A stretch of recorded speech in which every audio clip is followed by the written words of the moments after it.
Buongiorno e benvenuti a Cosa c'è di nuovo, le notizie di oggi, venerdì 30 agosto.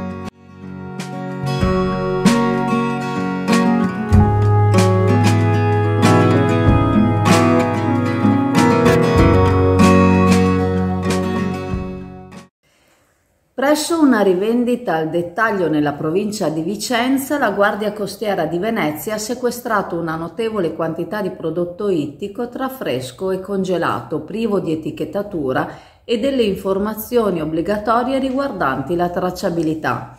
Oltre a questo, i militari hanno riscontrato l'omissione di procedure di autocontrollo HACCP riguardanti il monitoraggio e la registrazione periodica delle temperature di conservazione. Inoltre, presso la rivendita venivano detenuti prodotti alimentari di varia natura riportanti una data di scadenza ormai superata. Alla rivendita veniva quindi sequestrata una tonnellata di prodotto ittico e erogate sanzioni per circa 5.500 euro.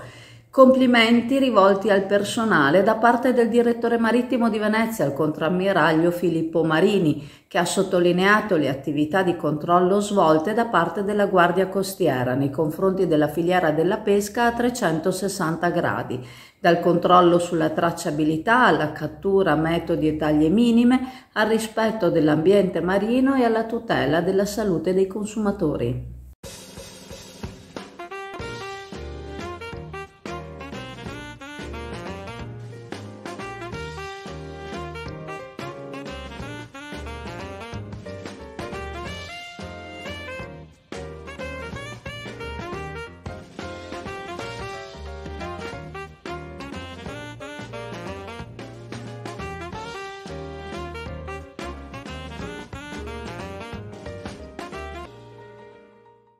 Ciao, allora dico subito, è chiaro che non lo possono fare tutti, bisogna avere almeno un pezzettino di giardino. Per il momento ho questa fortuna.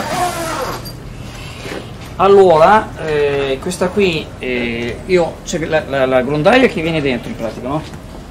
E quindi quando piove tanto, in 3 secondi si riempie, in pratica. Tiene 500 litri e c'è il rubinetto, però è a metà, quello è troppo basso, quindi uso l'acqua piovana per innaffiare le piante.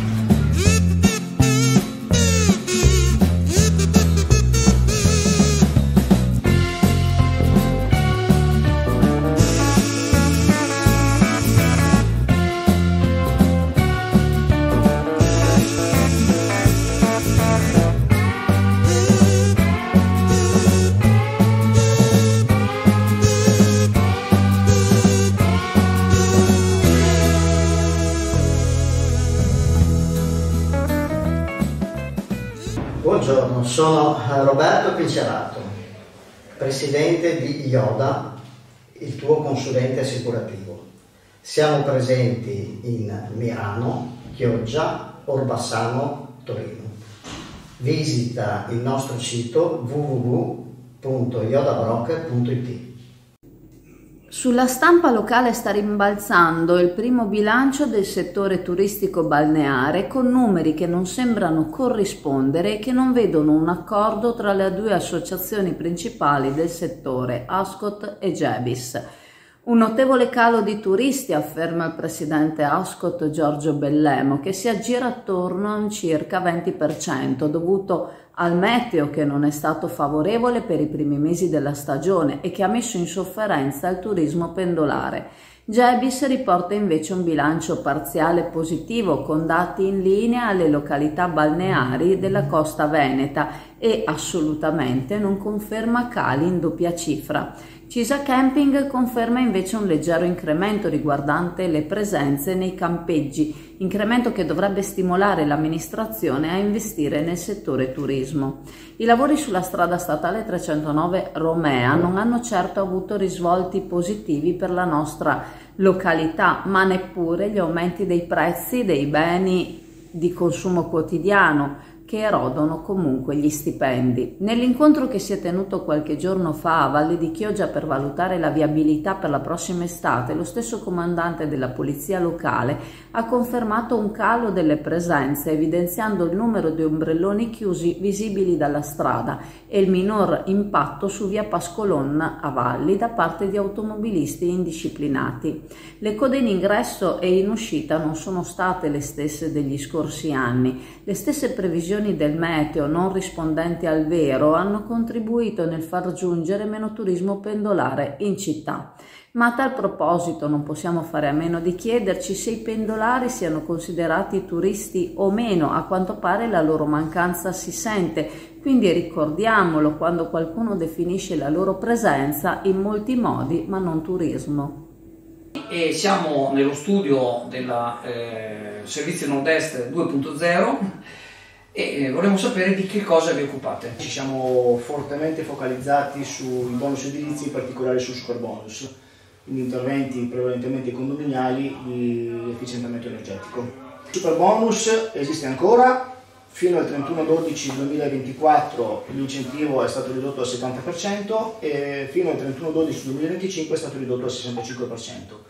Per maggiori informazioni su superbonus e agevolazioni fiscali per le ristrutturazioni edilizie, Servizi Nord-Est 2.0, via Bembo, Sottomarina di Chioggia, Venezia.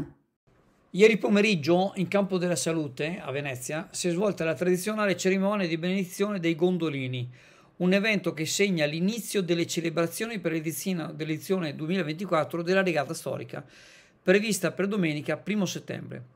I regatanti, dopo aver sfilato in un vivace corteo lungo il Canal Grande, partito dall'Albaria di Rialto, sono stati accolti dal consigliere delegato alla tutela delle tradizioni Giovanni Giusto, che ha dedicato un commosso ricordo a Palmiro Foguer, una figura centrale del mondo dei regatanti.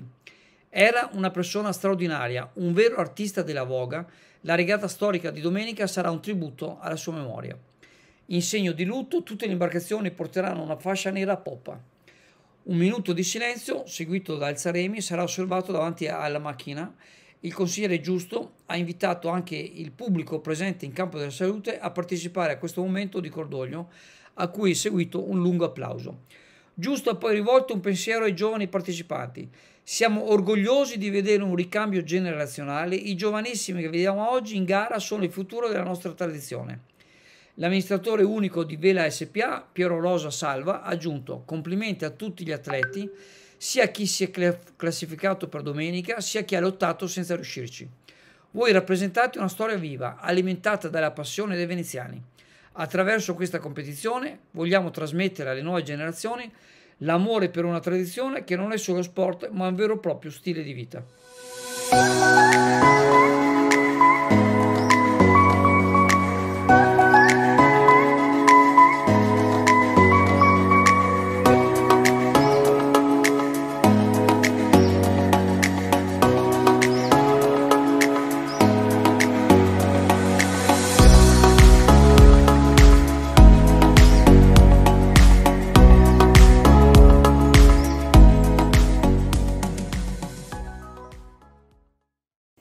All'81esima Mostra del Cinema di Venezia, la regione del Veneto si distingue per il suo spazio dedicato al mondo del cinema e dell'audiovisivo, dimostrando il crescente impegno della regione in questo settore. Grazie alla Veneto Film Commission e all'investimento di circa 30 milioni di euro provenienti da fondi strutturali ed europei, il Veneto sta diventando un punto di riferimento per le produzioni cinematografiche, inclusi film, docufilm, documentari. La regione offre una varietà di scenari naturali, competenze professionali elevate e una cultura radicata nei borghi e nelle città, rendendola un set ideale per le produzioni audiovisive. L'assessore regionale alla cultura Cristiano Corazzari ha evidenziato il lavoro svolto dalla regione per rendere il Veneto sempre più attrattivo per il cinema, un settore in cui si è recuperato terreno rispetto alle altre regioni italiane.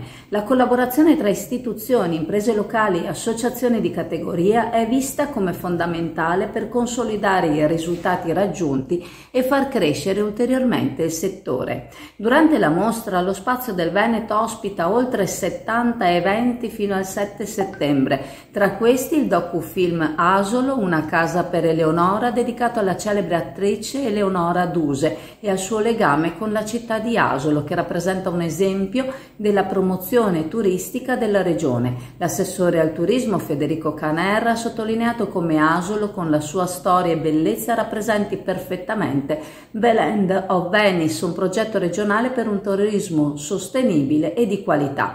Lo spazio regionale ha inoltre affrontato temi di rilevanza sociale come la violenza sulle donne con il docufilm Figli del femminicidio, presentato dall'associazione Walsall Doll. L'assessore Corazzari ha ribadito l'impegno della Regione su questo tema, considerato di importanza cruciale. Tra gli altri eventi, il documentario Ladakh Height Altitude ha raccontato l'impresa del maratoneta Paolo Venturini, che ha tentato il record di corsa sul valico stradale più alto del mondo. Questo evento ha visto la partecipazione delle autorità locali come il questore e il prefetto di Venezia. Infine, lo spazio ha ospitato iniziative educative e culturali come la presentazione del progetto Corti in Azione, i lavori degli studenti del DAMS di Padova e la nuova collana editoriale Fotogrammi e Storia, a cura della casa editrice Il Poligrafo e dell'Università di Padova, che testimoniano l'impegno del Veneto nella promozione del cinema e della cultura nelle scuole e nella società. Preparati a gustare le specialità tradizionali e le novità esplosive che potrai trovare all'Indiga. Gelato artigianale anche per l'asporto, per gustarlo in compagnia dove vuoi tu. All'Indiga il gelato da passeggio più gustoso, in cono, coppetta o con lo stecco.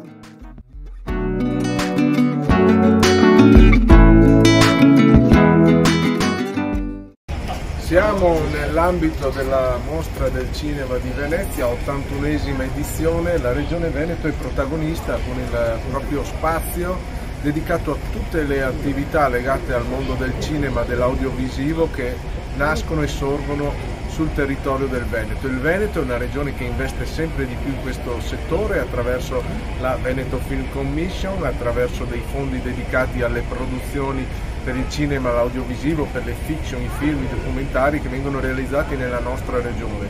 Una regione che ha tutte le caratteristiche per essere un set ideale per tutte le produzioni, grazie alla varietà di scenari naturalistici, alla grande capacità professionale delle nostre maestranze, alla cultura diffusa in tutti i nostri borghi e nelle nostre città. Quindi direi che per noi questo rappresenta un obiettivo di straordinaria importanza in cui abbiamo destinato risorse veramente sostanziali, circa 30 milioni di euro nelle ultime 2 programmazioni.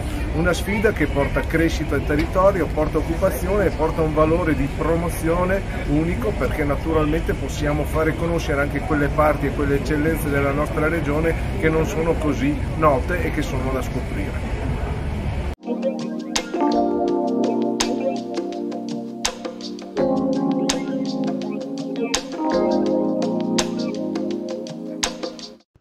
Ricordandovi che la farmacia di turno oggi, venerdì 30 agosto, è la nuova farmacia in via San Marco a Sottomarina. Vi saluto, vi ringrazio e se volete ci vediamo in negozio alla cartoleria Pegaso a Borgo San Giovanni. Siamo a un passo dall'inizio delle scuole e vi aspettiamo. Vi ricordo inoltre il sito chioggiaazzurra.it, i canali Telegram e WhatsApp Azzurra Network News. Vi ricordo il canale YouTube Chioggia Azzurra e la nuova app Chioggia Azzurra. Continuate a seguirci e ciao a tutti.